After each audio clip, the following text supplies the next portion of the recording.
শান্তার বেশে বড়দিনের উপহার হিসেবে ভেষজ গাছের চারা তুলে দিল কোচবিহার আস্থা ফাউন্ডেশন নামে এক স্বেচ্ছাসেবী সংগঠন। কোচবিহার আস্থা ফাউন্ডেশন ও কোচবিহার জেলা স্বাস্থ্য ও পরিবার কল্যাণ দপ্তরের আয়ুষ বিভাগের তুলসীগ্রাম ও ভেষজ সুরক্ষা প্রকল্পের মাধ্যমে ডক্টর বাসবকান্তি দিনদার তত্ত্বাবধানে বিভিন্ন ব্লকের স্বনির্ভর গোষ্ঠীর মহিলারা সুস্বাস্থ্য ও স্বনির্ভরতার লক্ষ্যে বাড়ি বাড়ি ভেষজ উদ্ভিদের বাগান করছেন। আস্থা উদ্যোগ নিয়েছে ভেষজ উদ্ভিদ ব্যবহারের পরম্পরা প্রচারের। তাই বড়দিনকে সামনে রেখে সান্তার মাধ্যমে ভেষজ উদ্ভিদের ব্যবহার সম্পর্কে সাধারণ মানুষকে সচেতন করার পাশাপাশি তাদের ভেষজ চারা ও বিতরণ করেছেন তারা।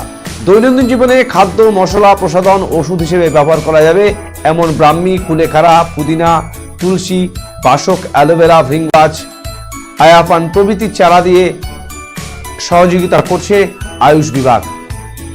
এদিন কোচবিহার মহারাজা নৃপেন্দ্রনারায়ণ উচ্চ বিদ্যালয় প্রাঙ্গণে ছাত্র, শিক্ষক ও শিক্ষিকাদের মধ্যে এই চারা বিতরণ করলেন তারা।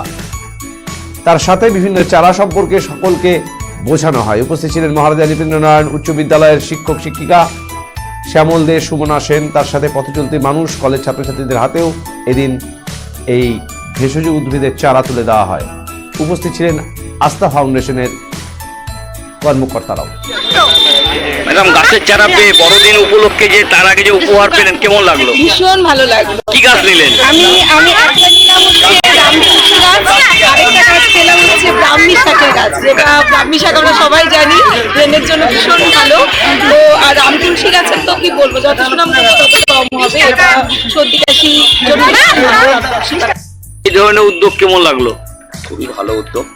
শতবর্ষ প্রাচীন বিদ্যালয়ে আস্থা ফাউন্ডেশন এবং আয়ুষ বিভাগ আয়োজিত এই যে ভেষজ উদ্ভিদ বিতরণ, এটা সত্যি একটা অভিনব কর্মসূচি।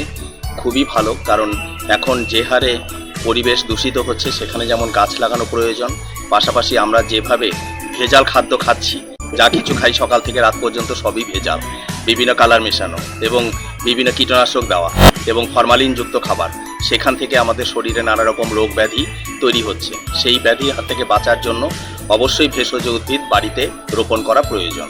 কারণ ভেষজ উদ্ভিদ লাগালে পরে সেখান থেকে যে রস বা সেখান থেকে পাতাগুলো পাওয়া যাবে বা আদার্স সেখান থেকে মেডিসিন তৈরি করা যাবে, সেই মেডিসিন কিন্তু আমরা বাড়িতেই তৈরি করে সেই খাবারগুলো যদি পাশাপাশি খেতে পারি তাহলে সেখানে আমাদের অ্যান্টিবায়োটিকের কাজ করবে।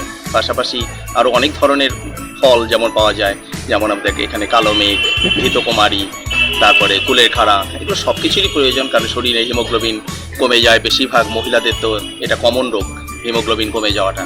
এরকম শরীরে আয়রন ডেফিসিয়েন্সি হয়, সে শরীরে নানা রকম রোগ ব্যাধি তো থাকছেই। যত দিন যাচ্ছে তত পরিবেশ দূষণ হচ্ছে। পরিবেশ আজকে কোচবিহার নৃপেন্দ্রনারায়ণ স্কুলে যে গাছের চারা দিল বড়দিন উপলক্ষে, কার হাত থেকে নিলে? সান্তা ক্লজের। গাছের চারা পেয়ে কেমন লাগলো তোমার? চারা পেয়ে আমার খুব ভালো লাগলো। কি কি চারা নিয়েছো?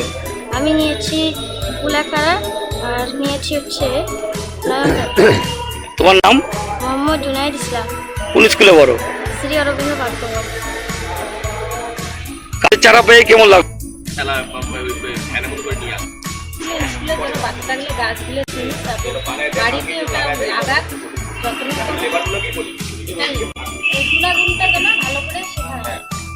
স্কুলে কোনো বাচ্চা নিয়ে গাছগুলো চিনি, তারপরে বাড়িতে ওটা লাগাক।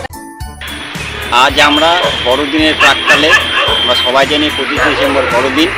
সেই বড়দিন উৎসবের প্রাক্কালে কোচবিহার মহারাজা নৃপেন্দ্রনারায়ণ উচ্চ বিদ্যালয়ের প্রাঙ্গণে আমরা কোচবিহার জেলা স্বাস্থ্য বিভাগ, আয়ুষ বিভাগ ও আস্থা ফাউন্ডেশনের পক্ষ হইতে তাদের হাতে বিতরণ করলাম এবং ভেষজ উদ্ভিদের যে কী গুণাগুণ সেটা সম্বন্ধে আমরা সকলকে জানালাম। এই ছোট্ট প্রয়াস আমরা চেষ্টা করলাম আপনারাও সবাই ভেষজ উদ্ভিদ ব্যবহার করেন, ভেষজ উদ্ভিদ লাগান এবং তার গুণাগুণ সম্বন্ধে জানুন। এটাই হচ্ছে আমাদের বড়দিনের বার্তা। আপনার নাম? গাছগুলো